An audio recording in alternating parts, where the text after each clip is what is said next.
Today, let's talk about the history of influenza pandemics and the relationship with COVID-19 we are experiencing right now. So the first question is the coronavirus like the flu? Based on the tweets from the president, that more people died from the common flu and only a few confirmed cases with 22 deaths. So by March 9, 2020, so think about that. It seems there is no big deal. However, by March 21st, 2020, it seems that coronavirus is not like the flu. And a lot of patients are pouring into the hospital in Italy and China. And the doctor treating COVID-19 patients, they tell a lot of big difference between the coronavirus and the flu. So now let's have a look at the flu. So this is a page from the CDC. We have seasonal flu. We call it seasonal influenza. The abbreviation is flu. And the flu season usually starts from December to February in the United States. And we have a lot of cases during this flu season. And there are also something else called pandemic influenza, like the 1968 pandemic influenza, which caused 1 million deaths worldwide and about 100,000 in the deaths in the United States. Okay. So it seems that the seasonal flu is very much different from the pandemic flu. Just like the cat and the tiger. So both of them are from the cat family. But obviously, if I throw you with a bunch of cat, and sometimes you may think they are pretty cute. However, if I throw you with a group of tigers, it's going to be dangerous. And let's have a look at what the influenza virus look like under the microscope, and what is the COVID-19. So the right side is the COVID-19 coronavirus look like under microscope, and both of them are from the coronavirus family, just like the cat family and the cat and the tiger. But for the left side, the influenza caused the seasonal flus, but the right side, COVID-19, caused the pandemic that we are experiencing right now. Okay, so let's have a look at a few more pandemic influenza cases. So in 1918, we have the pandemic influenza. So this picture shows the Red Cross volunteers in Boston, Massachusetts.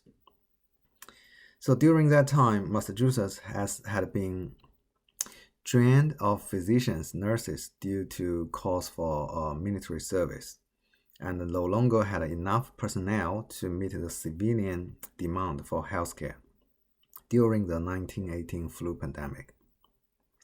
So the governor actually asked every able-bodied person across the state with medical training to offer their aid in fighting the epidemic. Okay.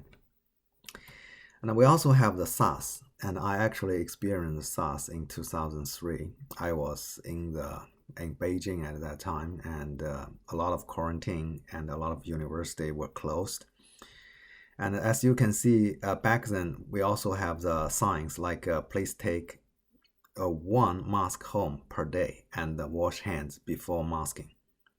So this picture shows the health workers wear the surgical mask, goggles, gun, and gloves to protect against the SARS at a Toronto hospital. And in 2009, we also have the H1N1 pandemic influenza. This picture is from CDC, and Dr. Anne Shu Chat appears on CNN to provide updates on the response to the 2009 H1N1 pandemic. Okay. So we see that in the past, we have experienced the swine flu, bird flu, and influenza pandemics are inevitable. Naturally, they recur at more or less cyclical intervals. And the pandemic flu clock is just ticking. And we don't know when it's going to happen, but it might happen at any time.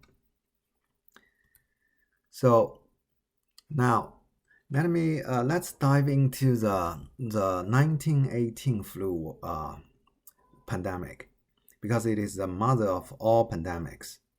And scientists have been working hard to capture the killer flu virus behind the pandemic.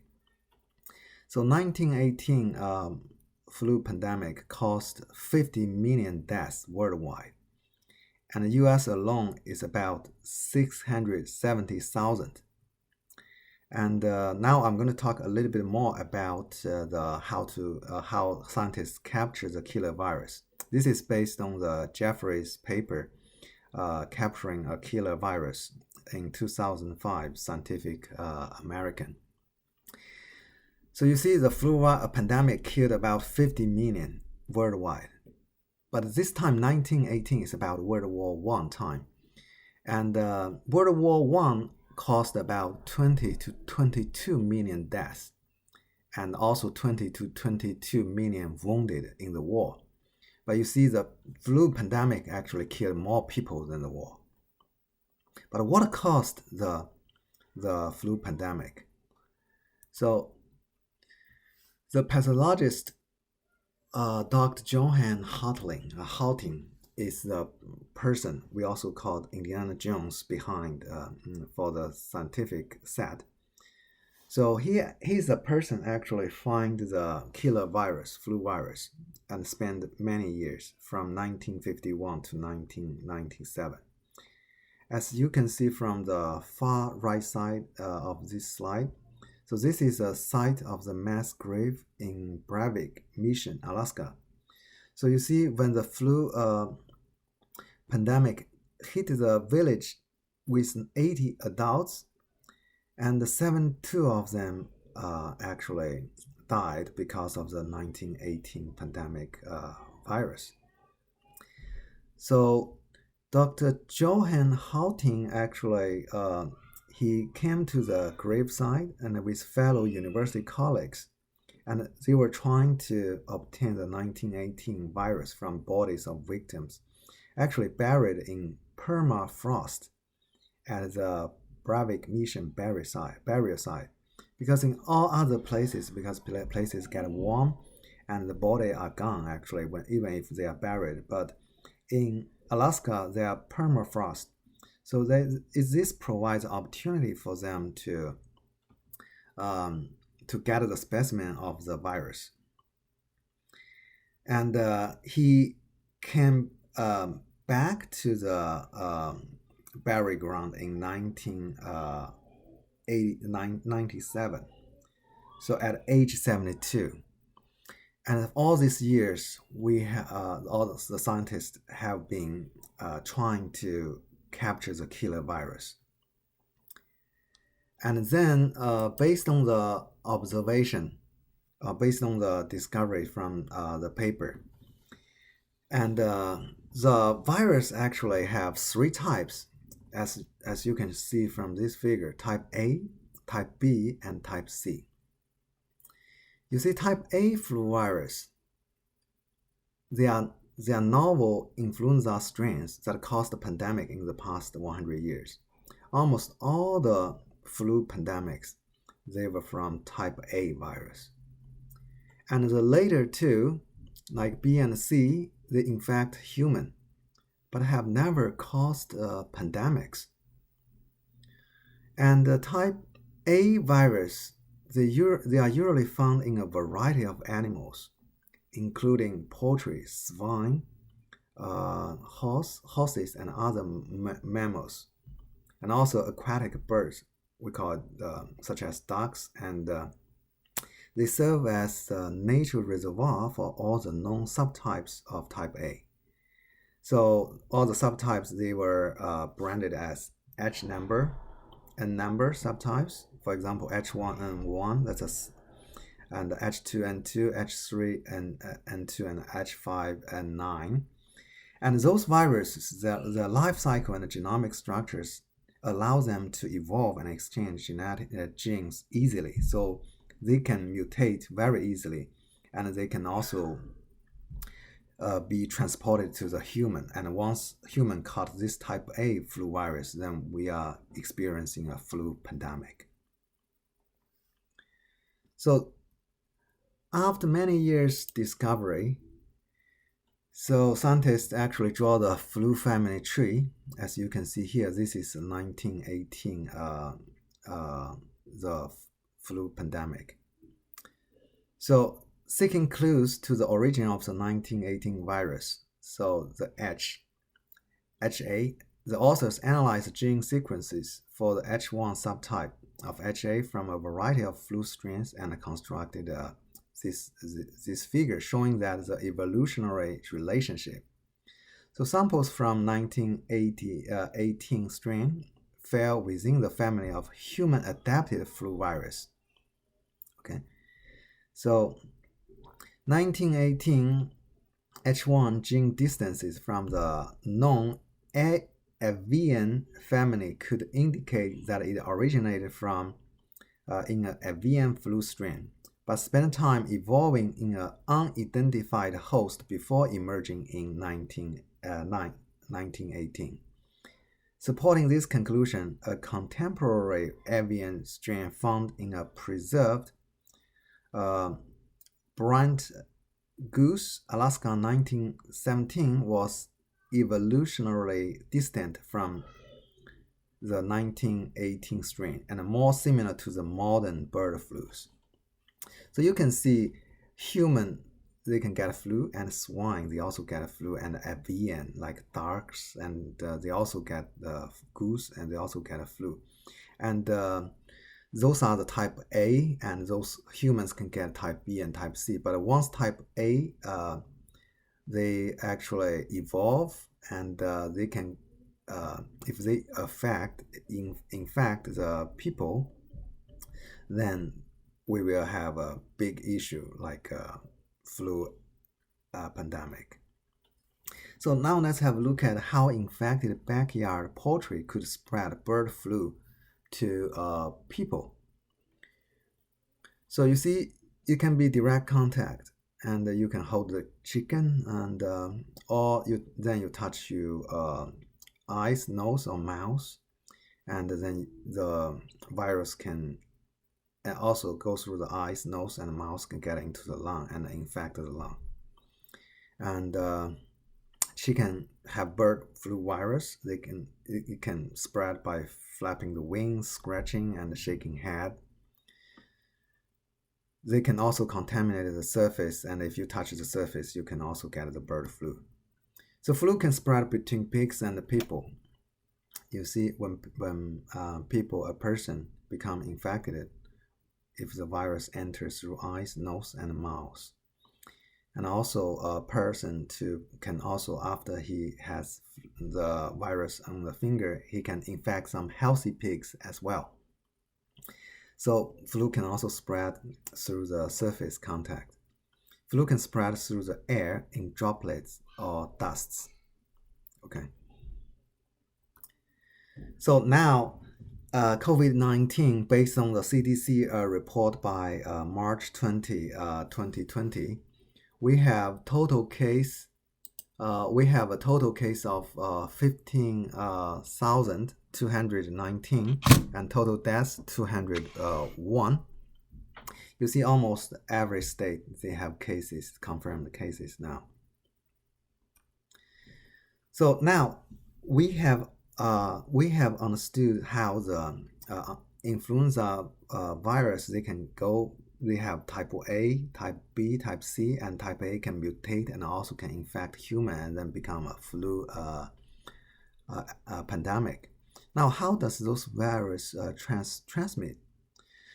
So they can transmit through the droplets in the air, as you can see from this lady. And if she sneezes, And the droplets can get out of her mouth in 100 miles per hour and up to 6 to 8 feet distance. And this can go with through the form of talks, coughs, or sneeze. And as you can see, 6 feet from the lady, and the lady cough, and this person got a lot of virus infection in his face and in his shirt. So if you sneeze at you, and if you say God bless you, the virus can go from eyes, nose, and mouth, and then enter the lung. And this video, you can watch this video through this link, and then you will be able to understand a little bit more about the distance, how far can sneeze droplets travel in the air. Okay. So far we haven't had any vaccine or antivirus readily available to treat the COVID-19. So CDC and different universities, they recommend different kind of non-pharmaceutical interventions. So this actually includes isolation, quarantine, and also good personal hygiene, and also use of the disinfecting wipes. And when you go out, get some face masks, protect yourselves, and most importantly, you protect others too. And also social distancing and limit public gatherings. So this is very serious. It's not just a flu, as we discussed in the first slide. So more and more cases are reported to CDC, and as we can see, the COVID-19 social distancing, maintain 1.8 meters, 6 feet of distance at all time if in public. So those approach, if you are sick, stay home and keep your distance 6 feet or more from others at home, or if you have to leave to visit doctor's office. And if you have a fever, stay home for at least 24 hours after your fever is gone without using medicine that lowers fever. And when you cough and sneeze, cover your cough with a napkin and with a tissue, and throw away the used tissue when you are done. Always wash and sanitize your hands, and wash your hands very often with soap and water for at least 20 seconds. Okay. Use the hand sanitizers with at least 60% alcohol. Wash your hands before touching your eyes, nose, or mouth. And also, as you can see before, those flu virus can be transmitted through the surface. So clean frequently, touch the surface on the objects. So if we take protective measures, and we will slow down the spread of the flu virus, and so that our healthcare system capacity won't get exploded. If we don't take protective measures, and more people, we will quickly have a large number of cases. And however, if we take the protective measures and the time since the first case, and then we will be below the capacity of our healthcare systems. So the COVID-19 obviously have big impacts on the healthcare systems. So it will, if we don't take protective measures, and we will soon have staffing and bed shortages, just like what happened in 1918. We will have shortages of key supplies and equipment, antivirus, masks, and ventilators. And the demand will outpace supply for months because we have the second wave, and we might have the third wave of illness for up to 2 years.